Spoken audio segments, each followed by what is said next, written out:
Hello friends, कैसे हो आप सभी को मेरा नमस्कार। उम्मीद है कि आप सभी अच्छे होंगे। So we are here once again with important MCQs on topic that is school organization and leadership regarding perspective in education. This is part 2।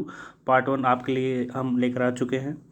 तो जिन्होंने वो वीडियो नहीं देखी हो तो आप जाकर वो वीडियो भी पार्ट 1 देख सकते हैं। So let's start without any late. So our first question is school leadership can. मैं हिंदी में मेरे साथ साथ इसको एक्सप्लेन करता चलूँगा ताकि हिंदी माध्यम वाले बच्चों को दिक्कत ना हो। सो स्कूल लीडरशिप कैन यानी कि विद्यालय नेतृत्व क्या कर सकता है। First option bring school in discipline, school में अनुशासन ला सकता है। Bring school in discipline, school को अनुशासन में ला सकता है। इसका ये मीनिंग भी निकाल सकते हो आप। और सेकंड है आपका support in teacher management, teacher management में सपोर्ट प्रदान करके। And third option C help in day to day school management, ये भी स्कूल मैनेजमेंट दिन प्रतिदिन हेल्प करके, सहायता प्रदान करके। Option D build strong foundational learning competencies among children. अगर मैं हिंदी में बात करूँ यानी कि फाउंडेशनल यानी कि बुनियादी अधिगम क्षमता बच्चों के बीच प्रदान करके। तो देखो लीडरशिप का काम तो बेसिकली क्या होता है, डिसिप्लिन के रिगार्डिंग भी होता है, टीचर मैनेजमेंट के रिगार्डिंग भी, स्कूल डे मैनेजमेंट के रिगार्डिंग भी। बट और टीचिंग लर्निंग प्रोसेस क्या है, दैट इज चाइल्ड ओरिएंटेड, यानी कि चाइल्ड ओरिएंटेड। तो बच्चों को पहले रखते हो तो हमारा option D will be correct answer. Most relevant answer will be our option D. तो हमारा आंसर हो जाएगा option D. Option D will be our answer. Okay, let's move to next question. Question 2. Which of the following concept is not relevant to lead FLN in school? FLN यानी कि foundational literacy and numeracy, बुनियादी अधिगम एवं संख्यात्मक आधारित जो है FLN programme school में, उसके रिगार्डिंग कौन सा कंसेप्ट रिलेवेंट नहीं है। Option A children become motivated learner, coaching of teachers on pedagogies on relevant for 3 to 4 9 years age group, enabling effective usage of culturally responsive learning, children not communicating with community and parents. So he's asking which one is not. So obviously option D will be our answer. Option D answer. Moving to the next question. Question 3. How schools can not involve varied families in child education? यानी कि जो विद्यालय है विभिन्न families को child education में कैसे involve नहीं कर सकते, यानी कि हमें नेगेटिव ऑप्शंस सर्च करना है यहाँ से। सो हमारा ऑप्शन ए क्या है, बाय एड्रेसिंग फैमिलीज रिक्वायरमेंट्स, यानी कि पारिवारिक ज़रूरतों को एड्रेस करके, पता करके। By trusting associations with families, share information and responsibility with families, ये भी है, ये भी है, ये भी है। And last one by just giving homework to the student. So this is not complete task, यानी कि सिर्फ होमवर्क, बच्चों को होमवर्क दे के ही हम ये चीज़ नहीं कर सकते। So option D will be our answer. Pedagogical leader must ensure that in all school processes blank is at the centre. तो यानी कि सभी, मैंने बता दिया कि पेडागोजिकल लीडर है उसको क्या इंश्योर करना चाहिए कि स्कूल, जो भी स्कूल के अंदर प्रोसेस है वो किसको सेंटर में लेकर होती है, that you know that is child. So first option will be our answer. Question 5. Attribute of a school leader which is not suitable for foundational stage learning, यानी कि बुनियादी स्तर के अधिगम के बारे में रिगार्डिंग यहाँ पे बात हो रही है। यानी कि स्कूल लीडर का वो कौन सा गुण होगा जो बच्चों के बुनियादी स्तर के अधिगम के लिए सुटेबल नहीं होगा। ठीक है, तो ऑप्शन क्या है, फ्लेक्सिबल माइंडसेट यानी कि लचीला माइंडसेट आपका। Option B keeping the child at the centre, ये भी है। अथॉरिटेटिव और बिल्डिंग ट्रस्ट को देख लेते हैं एक बार। यानी कि बिल्डिंग ट्रस्ट यानी कि विश्वसनीयता तो प्रदान करनी होगी, यानी कि ये भी होगा, बिल्डिंग ट्रस्ट भी हो जाएगा अपना, और अपना चाइल्ड सेंटर तो है ही, फ्लेक्सिबल माइंड सेट तो बिल्कुल ही होना चाहिए। अथॉरिटेटिव यानी कि आधिकारिक, हिंदी में अगर मैं बात करूँ तो क्या हो जाएगा, आधिकारिक। तो यही हमारा option C will be our answer. तो यानी कि ये ऑप्शन हमारा नहीं होगा। So option C will be our answer.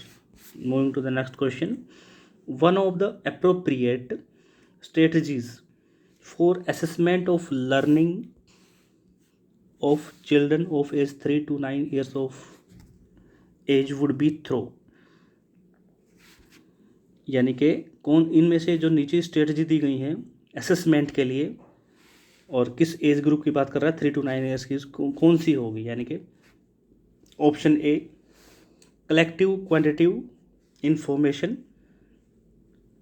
अगर मैं हिंदी में बात करूं यानी कि कलेक्टिव यानी कि we can take like word सामूहिक मात्रात्मक सूचना, मंथली टेस्ट यानी कि मंथली टेस्ट, मासिक परीक्षा, and option C observation of children on their multiple ages, यानी कि भिन्न भिन्न आयु स्तर पर बच्चों की जांचना, ऑब्जर्वेशन में रखना, asking children to adhere to set routine, बच्चों को एक रूटीन दे दिया जाए और उसके अंतर्गत ही बच्चों की सारे काम हो, यानी कि उससे अडियर होना, बच्चों को सिखाना।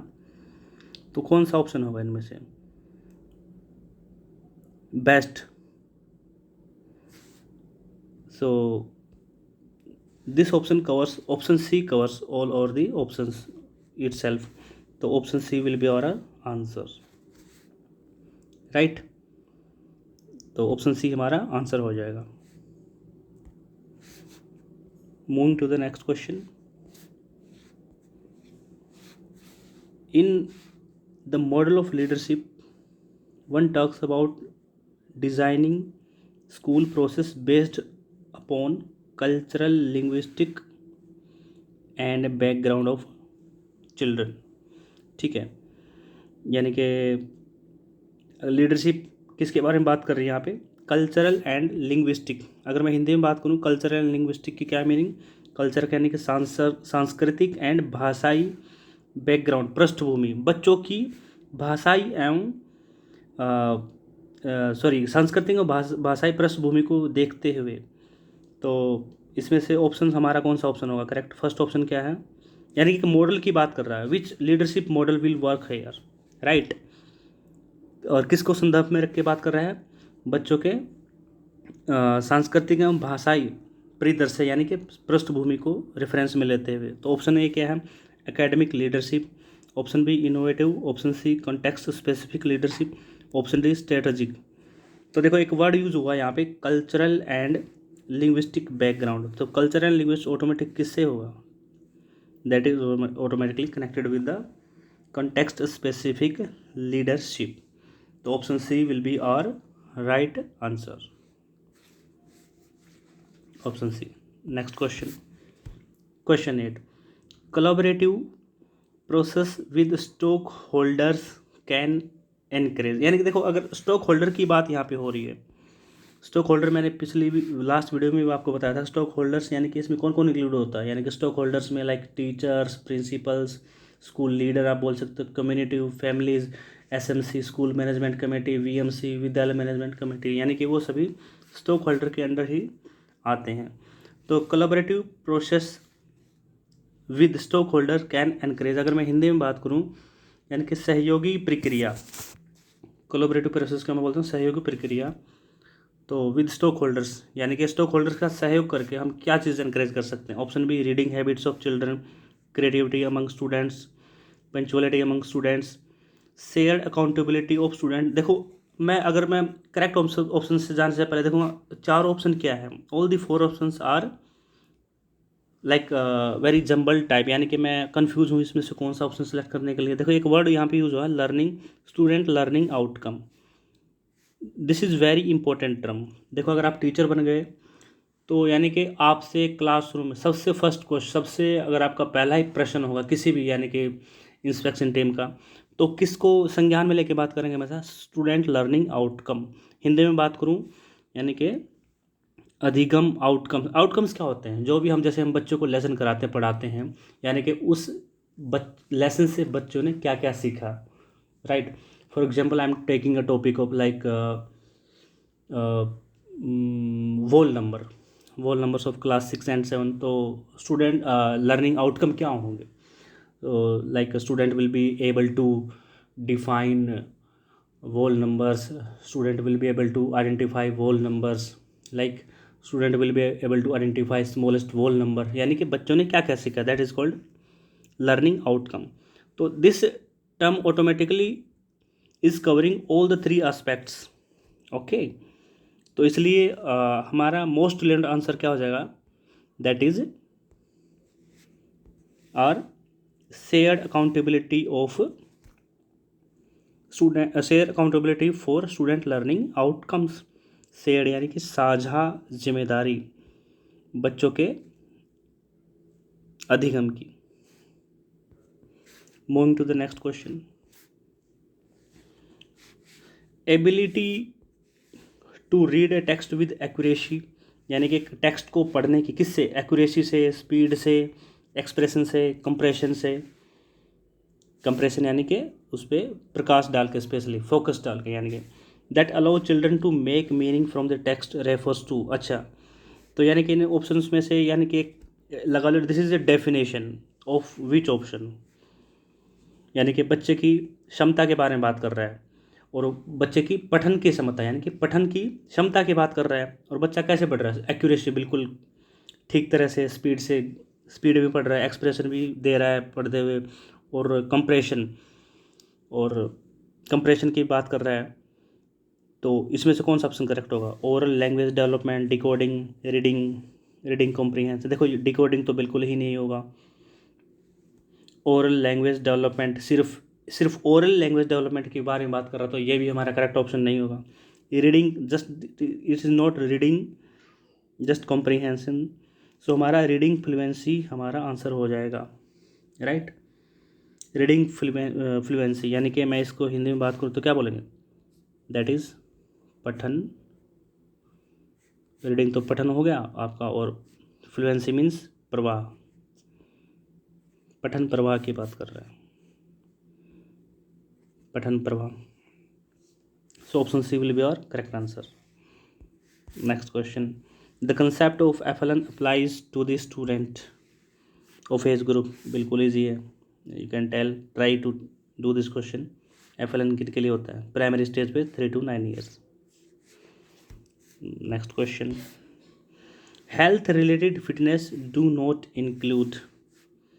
हेल्थ रिलेटेड फिटनेस में क्या इंक्लूड नहीं होता, ठीक है। स्वास्थ्य संबंधित जो फिटनेस उसमें क्या इंक्लूड नहीं होता, कार्डियोवास्कुलर फिटनेस, ये तो बिल्कुल बॉडी से रिलेटेड है तो होगा ही होगा।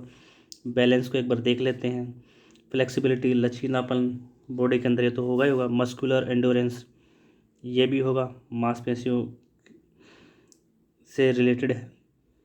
तो balance will be not our answer, balance will be not included means option B will be our answer, so option B. Next, what does POCSO stand for. POCSO एक एक्ट है, okay, student से related act है। POCSO की full form बतानी है यहाँ पे।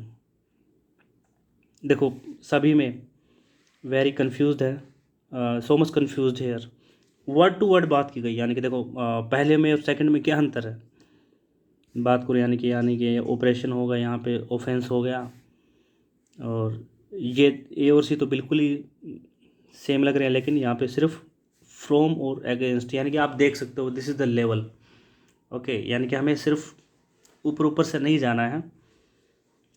तो हमारा करेक्ट आंसर, मैं डायरेक्ट करेक्ट आंसर की बात कर रहा हूँ यहाँ पे, जो करेक्ट आंसर हमारा क्या हो जाएगा, option D will be our correct answer. Protection of children from sexual offence act.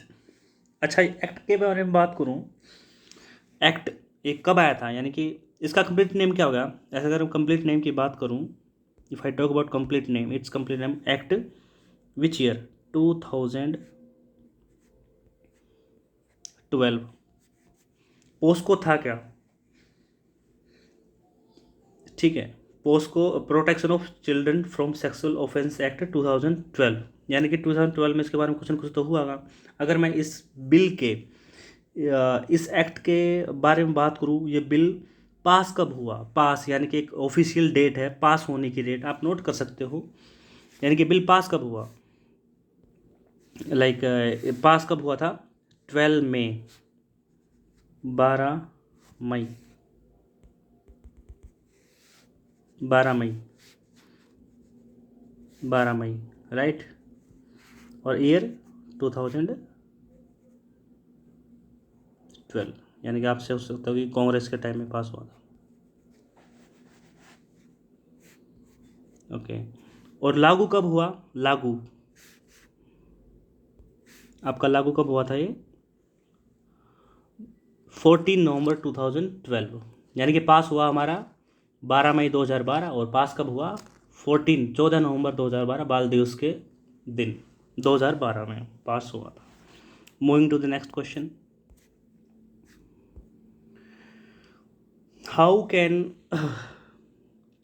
Can a positive attitude, यानी कि सकारात्मक अभिवृत्ति बी डेवलप्ड, विकसित की जा सकती है बच्चों के बीच में towards healthy relationship in adolescence. अच्छा, एडोलेसेंस क्या होता है, किशोर अवस्था, यानी कि वो बोलते हैं ना इट्स एज ऑफ स्टॉर्म, एक अवस्था जिसमें बच्चा बहुत ही कंफ्यूज होता है, समझ नहीं पाता है, यानी कि अपने सिर्फ लाइक एग्जांपल्स, अगर हम किसी संदर्भ में बात करें, लाइक पीयर ग्रुप में ज़्यादा बिलीव करता है school time, this age is very very important, और बहुत ही केयर टेकिंग की ज़रूरत होती है इस एज में बच्चों के लिए। तो एडोलेसेंस के बारे में बात कर रहे हैं, तो क्या होना चाहिए, ऑप्शन ए क्या बात कर रहे हैं, living them on their condition, healthy relationship develop की बात कर रहा है, तो यानी कि उनको अपने हालात पे छोड़ देना चाहिए, oblige them to follow foot out print outs, footprints के फॉलो के बारे में बात करना उनसे। Option C, blaming them for unwanted consequence, यानी कि जो हो गया उनके हाथ से, यानी कि अनैच्छिक कुछ घटनाएं हुई तो हमेशा उनको ब्लेम करना, दोषारोपण करते रहना। Option D, talking to them and understanding their concern, उनसे बात करना और उनके कंसर्न को समझना, राइट। तो बिल्कुल इजी सा ही है, ये तो आप भी बता सकते हो, that is our option D. तो option D will be our answer, talking to them and understanding their concern, उनसे बात करना। What should an assessment be based on to be holistic, यानी कि मूल्यांकन की बात कर रहे हैं, मूल्यांकन को कैसा होना चाहिए, मूल्यांकन को होलिस्टिक, यानी कि होलिस्टिक के बारे में, तो होलिस्टिक मीन समग्र यानी कि संपूर्ण, समग्र एवं एंड फ्री फ्रॉम बायस, का मीनिंग यानी कि पक्षपात रहित, यानी कि मूल्यांकन को समग्र एवं पक्षपात रहित बनाने के लिए कैसा होना चाहिए, किस पे आधारित होना चाहिए, right. Experiential learning, only performance and skill के बारे में बात करेंगे, मल्टीपल एविडेंसेस, एक्सटर्नल एग्जामिनेशन। देखो, अगर मैं इस क्वेश्चन के बारे में बात करूँ, मूल्यांकन को कैसा होना, holistic and free from biases, यानी कि समग्र एवं पक्षपात रहित। तो पक्षपात रहित कोई चीज़ कब हो सकती है, यानी कि जैसे मैं एग्जांपल कोर्ट का मतलब शैनरी लूँ, कोई यानी कि किसी पे दोषारोपण किया गया, उसने चोरी की है, तो कैसे प्रूव होगा, जितने ज़्यादा एविडेंसेस आएंगे उतनी ज़्यादा क्लैरिटी होगी। तो किसी चीज़ के बारे में क्लैरिटी और पक्षपात रहित बनाने के लिए क्या होना चाहिए, मीन्स प्रोड्यूसिंग ऑफ एविडेंस, यानी कि एविडेंस के बारे में बात करें तो मल्टीपल एविडेंसेस के बारे में बात करेंगे। So multiple evidences will be our correct answer. Performance based test assessment can be best achieved through, okay, paper pencil, यानी कि भाई परफॉर्मेंस बेस्ड टेस्ट कोई है, अच्छी तरह से कैसे अचीव किया जा सकता है उसको। वैसे तो सारे ऑप्शन अपने आप में ठीक हैं, बट वर्ड बेस्ट बारे में बात हो रही है। So pencil, paper pencil, vivas, rubrics and portfolio. So और करेक्ट आंसर विल बी और रुब्रिक्स से परफॉर्मेंस बेस्ड टेस्ट है, can be best achieved through rubrics. Next question. अच्छा, रूब्रिक्स होता क्या है? What is rubric? अच्छा, this question is also regarding rubrics. चलो रूब्रिक्स बता ही देते हैं क्या होता है। Which one is not a parameter of rubrics, यानी कि रूब्रिक्स का इनमें से कौन सा मापदंड नहीं है। तो व्हाट इज रूब्रिक्स? एक्चुअली अगर मैं रूब्रिक्स के बारे में बात करूँ तो rubrics is a useful grading tool. यानी कि रूब्रिक क्या है अपने आप में? ग्रेडिंग टूल, यानी कि भाई ग्रेड करने का क्या है? ये टूल है। It's a grading tool which can help instructor और टीचर, यानी कि एक टीचर और इंस्ट्रक्टर की कैसे मदद कर सकता है टू ग्रेड स्टूडेंट्स वर्क, यानी कि स्टूडेंट का जो काम है उनका जो वर्क हो उनको ग्रेड करके इन ए मोर, कैसे तरीके में, कौन कौन से तरीके में ग्रेड करना है? कंसिस्टेंट यानी कि संगत, रिलायबल यानी कि विश्वसनीय, और एंड अनबाइस्ड मैनर, पक्षपात रहित तरीके से बच्चे के काम को ग्रेड देना। और रूब्रिक क्या एक टूल है, राइट। तो यानी कि बच्चे के होमवर्क बात कर लो आप, बच्चे ने जो भी अधिगम में जो सीखा है उसको असेसमेंट करने के लिए रूब्रिक क्या एक टूल है। और उसके होमवर्क को कैसे असेस किया जाना है? कंसिस्टेंट, संगत तरीके से, रिलायबल, विश्वसनीय तरीके से, एंड पक्षपात रहित यानी कि अनबाइस्ड मैनर में उसको असेस करना, वो हमारे क्या हो जाएगा? रूब्रिक्स हो सकते हैं। ठीक है, अगर मैं रूब्रिक्स की बात करूँ, टाइप्स ऑफ रूब्रिक्स, तो मेरे दो टाइप के होते हैं, analytical and holistic. Analytical and holistic, right. अगर मैं देखो इंग्लिश टर्म इसलिए यूज़ कर रहा हूँ क्योंकि एनालिटिक वर्ड हो गया, होलिस्टिक वर्ड यूज हो गया, मतलब this are very very important word. मतलब हिंदी का मतलब ये नहीं कि आप सिर्फ हिंदी में क्वेश्चन करेंगे तो यहाँ पे डबल बेनिफिट लेना चाहिए आप लोगों को। तो analytic and holistic two types हैं। अगर मैं रूब्रिक्स के कुछ एग्जांपल दूं, लाइक क्या क्या क्या क्या हो सकते हैं रूब्रिक्स का एग्जांपल? लाइक ग्रुप पार्टिसिपेशन हो सकता है आपका, पार्टिसिपेशन हो सकता है, डिज़ाइनिंग प्रोजेक्ट हो सकता है, बच्चों को राइटिंग स्किल्स के बारे में राइटिंग हो सकता है अपना। और आजकल जो नया इंक्लूड किया गया है NEP 2020 में, दैट इज़ CCT टेस्ट, यानी कि critical creative thinking test, that comes under rubrics. अच्छा, रूब्रिक को मेजरमेंट में कितने पार्ट्स होते हैं? अगर मैं पार्ट्स की बात करूँ, जैसे मैं फटाफट बताऊंगा। जैसे पहला पार्ट हम लगा सकते हैं लाइक परफॉर्मेंस क्राइटेरिया, यानी कि प्रदर्शन कसौटी पे हम ले सकते हैं। नंबर 2 क्या हो गया हमारा? Rating scale. नंबर 3 क्या हो गया? Like we can talk about indicators, यानी कि सूचक के बारे में बात कर सकते हैं। डायमेंशंस के बारे में बात करते हैं। अच्छा, इंडिकेटर्स क्या होते हैं? Student learning outcome. और इंडिकेटर्स में क्या डिफरेंस है ये आप खुद बताएंगे, और जिसको पता हो तो कमेंट कर सकता है। Student learning outcome and indicators, very very important terms. और CDP के लिए मतलब क्वेश्चन पे, मतलब कोई भी क्वेश्चन हो टीचर्स के, वहाँ देखने को मिलेगा। What is the difference between learning indicator and learning outcomes? तो moving to the next question, तो इस क्वेश्चन का आंसर क्या हो जाएगा? अच्छा, we will talk about first this question. तो कौन कौन सा पैरामीटर नहीं होगा? स्केल लेवल, डायमेंशन, जैसे हमने बात की स्केल लेवल, भाई कसौटी की तो बात की है ना, डायमेंशंस के बारे में बात की हमने। असाइनमेंट डिस्क्रिप्शंस, यानी कि असाइनमेंट दे दिया हमने बच्चों को, उसको डिस्क्राइब कर दिया कि आपका मूल्यांकन, आपका असेसमेंट किस किस बेस पे होगा, दैट इज असाइनमेंट डिस्क्रिप्शन हो गया, राइट। MCQ, तो कौन सा बच गया हमारा? ऑटोमेटिक आप देख सकते हो, that is MCQ। So option will be your answer, option D. This question, according to the recommendation of NEP, national education policy 2020, NEP is very very important. वैसे NEP अलग से आ रहा है, आई थिंक 3 या 4 मार्क्स का KVS exam में 2020 वाले में। तो NEP is also very important burning topic. The pattern of examination will shift to, तो एग्जामिनेशन का पैटर्न जो पहले था वो कैसे शिफ्ट हो रहा है, किस ओर जा रहा है? कंटेंट ओरिएंटेड, MCQ, ऐसे टाइप, कॉम्पिटेंसी। तो हर जगह कहाँ पे किस चीज़ की बात हो रही है? कॉम्पिटेंसी बेस्ड क्वेश्चंस, यानी कि क्षमता आधारित प्रश्नों की बात हो रही। कॉम्पिटेंसी बेस्ड, यानी कि बच्चों को डायरेक्टली कॉन्टेक्स्ट यानी एक्सरसाइज के क्वेश्चंस आने से ज़्यादा महत्व CBSE ने किस पे दे दिया? NCERT ने। Competency based education, like example में दे रहा हूँ, like case study questions you can C in the question paper.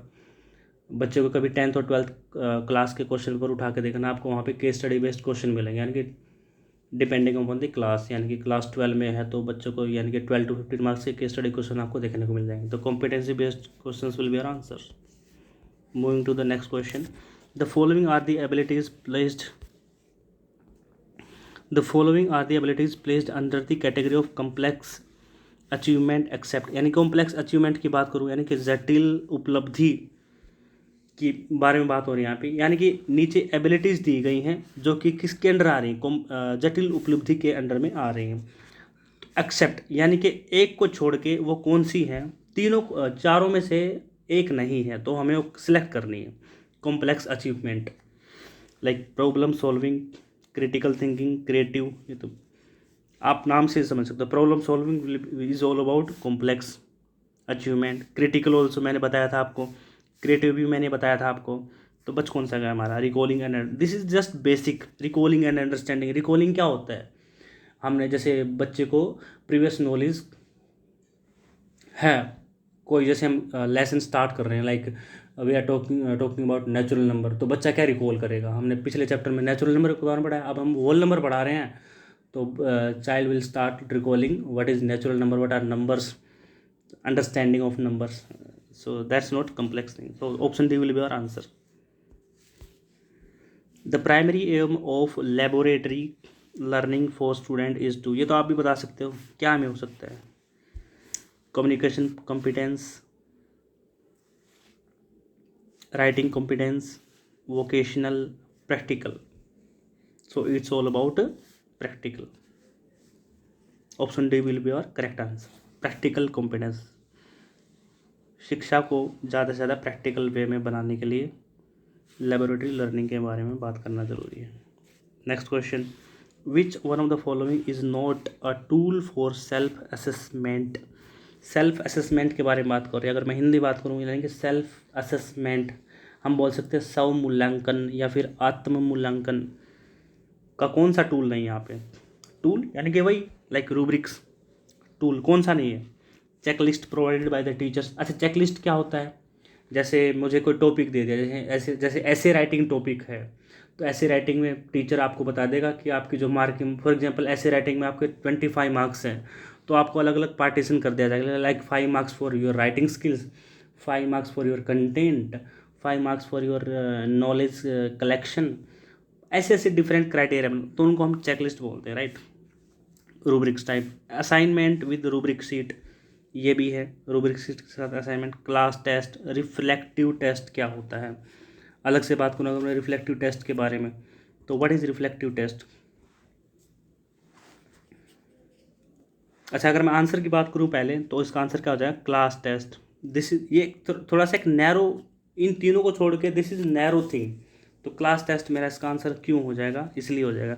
अगर मैं रिफ्लेक्टिव टेस्ट के बारे में बात करूँ, देखो ये इंपॉर्टेंट है, आंसर आपको सी मिल जाएगा यहाँ से, लेकिन अगर रिफ्लेक्टिव टेस्ट यानी कि हिंदी में बोलते हैं इसको चिंतनशील परीक्षण, ठीक है, चिंतनशील परीक्षण। अगर मैं चिंतनशील परीक्षण या फिर कह लें आप चिंतनशील लर्निंग क्या होती है, अधिगम क्या होता है, इसमें बच्चा क्या करता है, student analyse and evaluate the